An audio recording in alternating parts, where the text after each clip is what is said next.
I found the note first. It wasn't the kind of thing I expected in our home. Not from her, not now. Just a slip of paper, folded carelessly, sitting under the coffee mug I always left in the same spot every morning. I picked it up with a mixture of curiosity and dread. The kind of dread that comes when your gut knows something is off but you can't yet name it. Going out tonight. Don't wait up. Emily. The handwriting was hers, neat and familiar, each letter looping perfectly, yet somehow it felt like it belonged to someone else. My fingers lingered on the paper longer than they should have.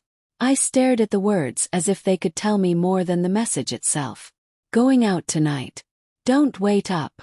Those words echoed in my head. I had imagined 1,000 scenarios where Emily would tell me she wanted some space, that she was meeting friends, that she needed a night to herself. But none of them prepared me for the hollow weight of this note, the cold certainty that this was more than casual social plans. I looked at the living room around me. The house was quiet. Too quiet. The hum of the fridge was the only sound. I should have felt relief, an evening alone.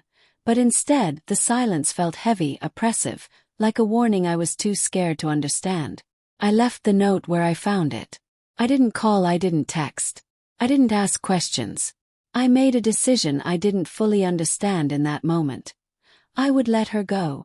Tonight, I would just let her go and watch, silently, from the edges of what I thought I knew about our life together. By 9 o'clock, the house was still dark. I sat on the couch, the dim light of the street lamp outside filtering through the blinds. My mind kept returning to every little detail I had overlooked, every time she smiled at me that seemed too bright, every lingering look at her phone, every excuse for why she couldn't meet friends or family.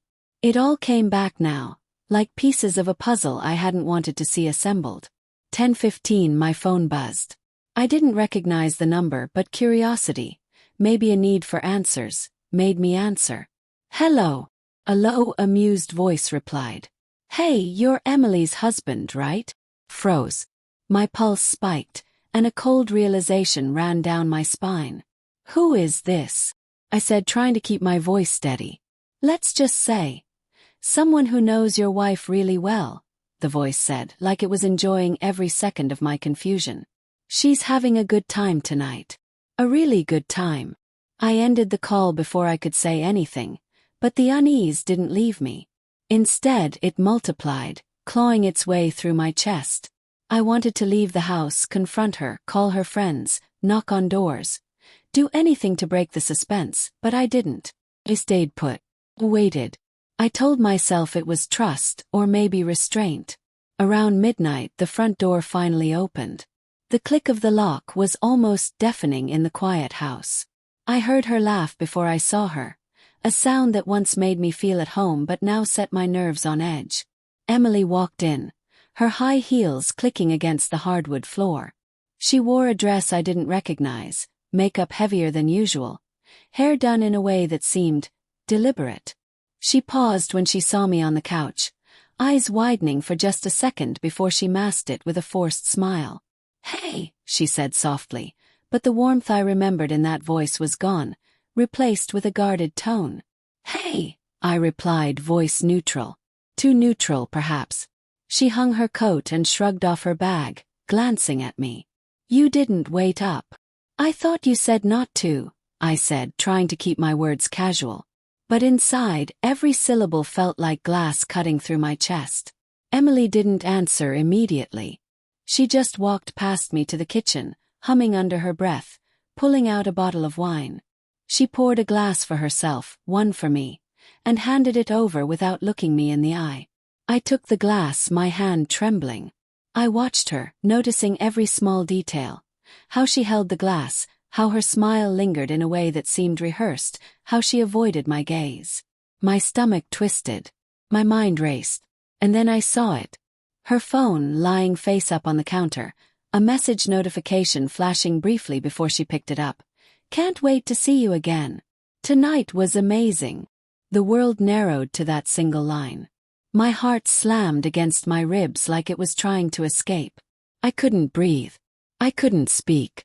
The room tilted, colors fading into a haze of disbelief. I placed my glass on the table, careful not to spill, careful not to make a sound. She didn't notice. Or maybe she did, but she didn't care. "Emily," I said finally, voice shaking but deliberate. She looked at me, confusion flickering across her face. "Who's that?" She froze, lips parting slightly, eyes darting. Then, with an ease that made my blood boil, she smiled. "Who's what?" "The message," I said, pointing at the phone. "The one that just popped up." "Who are you texting?"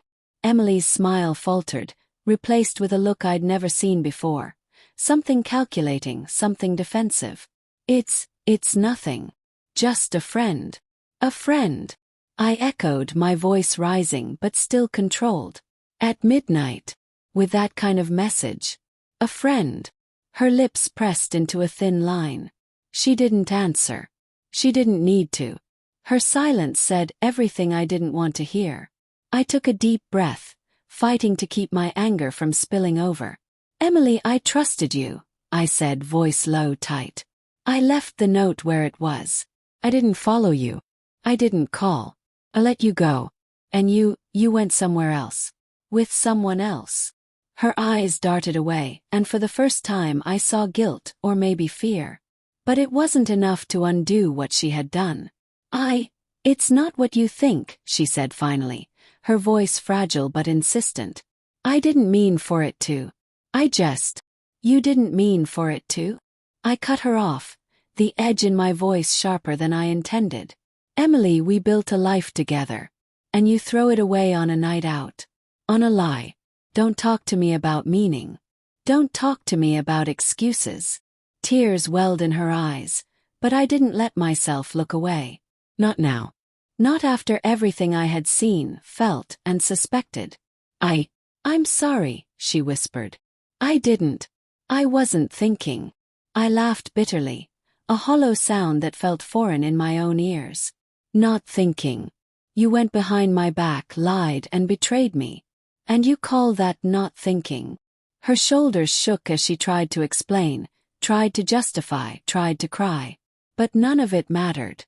I had already felt the betrayal in every nerve ending, every heartbeat, every moment of quiet that had preceded this confrontation.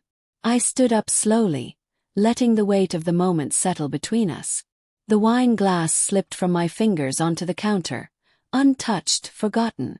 I reached for the note she had left earlier, now crumpled slightly from my fidgeting hands, and held it up.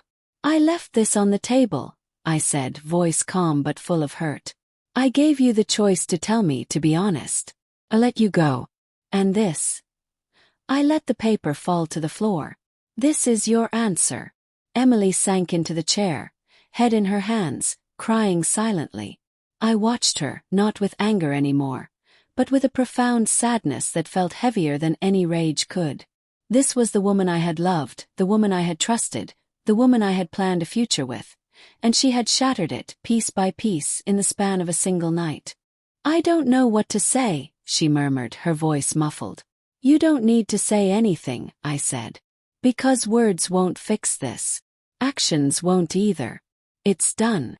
She looked up at me then, eyes red, desperate, searching for some sign that I would forgive her, that I would stay. But I had already made the decision.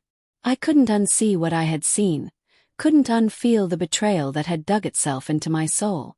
I love you," she said, voice breaking. "I still love you." "I know," I replied quietly. "But love isn't always enough. Not when trust is gone."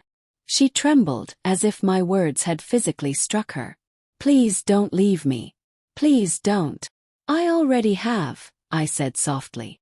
"I left the note on the table because I wanted to believe in us. I wanted to believe in you. But now I see the truth. And the truth is that we're done." The room was silent except for her quiet sobs and the faint ticking of the wall clock.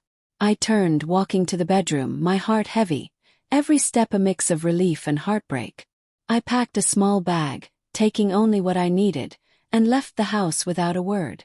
Outside, the night air hit me like a shock, cold and raw, but somehow freeing.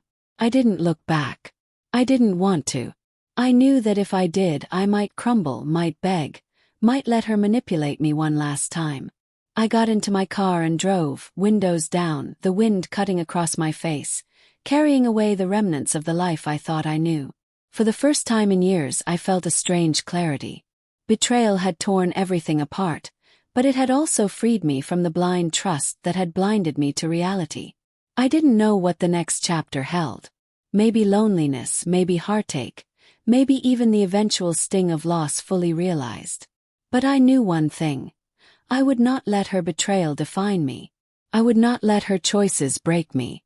Somewhere behind me, in that house that was once home, Emily would cry, regret, and perhaps understand. But I had already stepped out of the story she had written for us. I had left the note on the table, and now I had left her behind, too. The night stretched before me, uncertain but mine. And for the first time in what felt like forever I could breathe.